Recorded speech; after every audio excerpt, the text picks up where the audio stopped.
The football we see is played on the pitch, but there is another place just a few steps away, hidden from the cameras, where battles begin before a ball is kicked: the tunnel. Here, the tone is set. Here, words can cut deeper than a foul. Here, players stare each other down. No referee, no fans, just man against man. The tunnel has a unique atmosphere. Narrow walls, echoing footsteps, the rustle of shirts, nervous breathing. Two teams lined up, knowing, in seconds the war begins. Some players stay silent, eyes on the ground. Others deliberately seek eye contact, trying to show dominance. And some use words, short, sharp sentences meant to rattle or provoke. One of the most famous tunnel moments came on February 1, 2005 at Highbury. Arsenal versus Manchester United. Two rivals who despised each other. In that tunnel stood two captains, Patrick Vieira and Roy Keane. Vieira, tall, imposing, physical. Keane, relentless, aggressive, feared.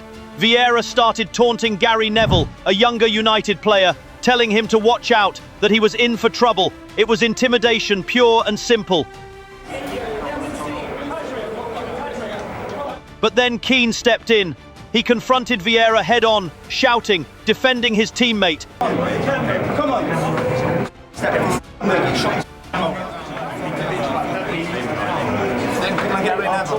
Cameras captured him, fists clenched, roaring, "I'll see you out there." That moment set the tone before the whistle had even blown. These moments rarely reach the public. Players say the tunnel is a place of psychological warfare.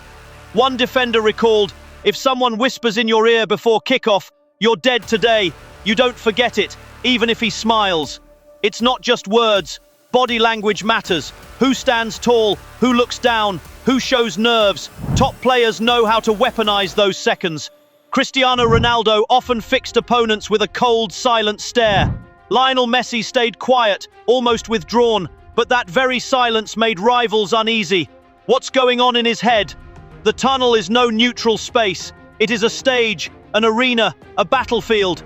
And sometimes, like with Keane versus Vieira, it explodes. Words, looks, gestures, they can change the game before it even begins. There are matches bigger than football, games that divide cultures, cities, entire nations. And in those matches, the tunnel is not just a passage, it is a battlefield. One of those, El Clasico, Real Madrid versus Barcelona.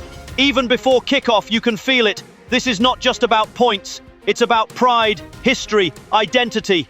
In the 2010s, when Mourinho coached Madrid and Guardiola led Barcelona, the rivalry reached its peak. The games were brutal. Fouls, red cards, provocations, but much of it began in the tunnel. Players admitted insults, threats and mind games were common. Gerard Piqué once said, "We looked at each other as if we were enemies in war." Cristiano Ronaldo mastered it. Before games, he fixes opponents, adjusts his shirt, flexes muscles, chest high. It's a performance, but psychological. He signals, "I am ready, I am stronger." Messi, by contrast, stays silent. Many reported his silence made them more nervous than words. Rivals wondered, what is he thinking? Is he that confident? Words matter too. Patrick Vieira was notorious for verbal strikes in the tunnel. Short, aggressive lines meant to plant fear. In the Premier League of the 2000s, it became ritual. Sports psychology explains, such threats trigger the brain's fear center, the amygdala.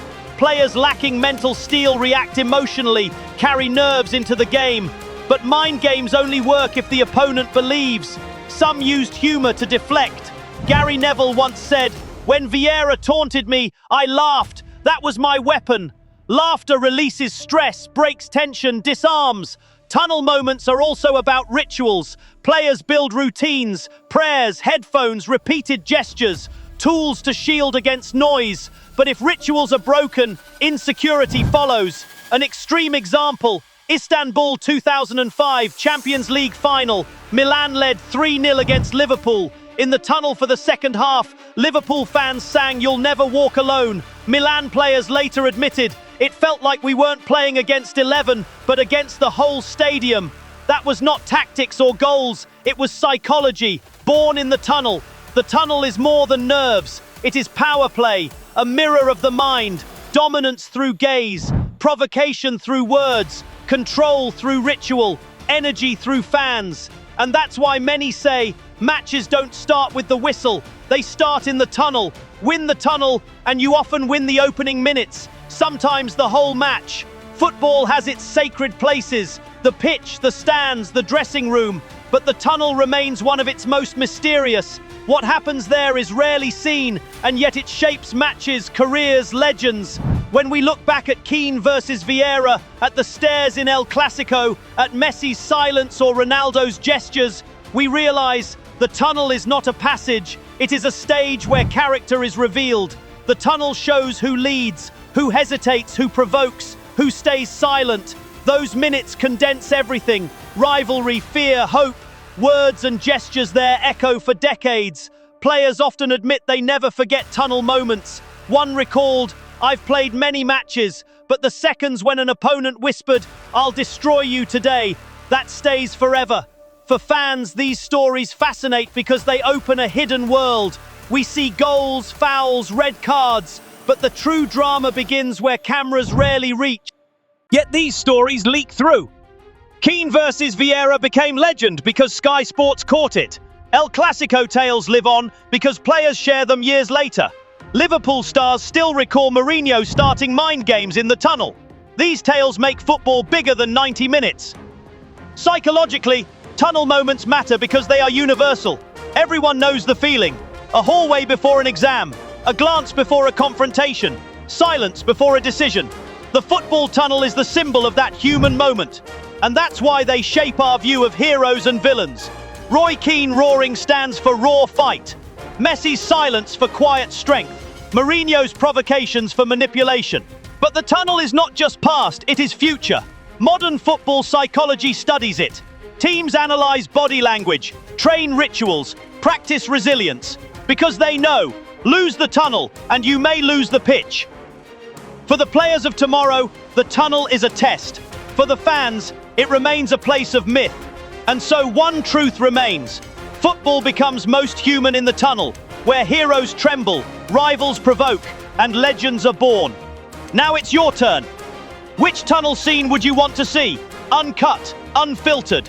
Keane versus Vieira, Messi versus Ramos, or one we've only ever heard rumors about? Tell us in the comments. If you enjoyed this video, give it a like and subscribe, so you won't miss more stories that prove football is always bigger than 90 minutes.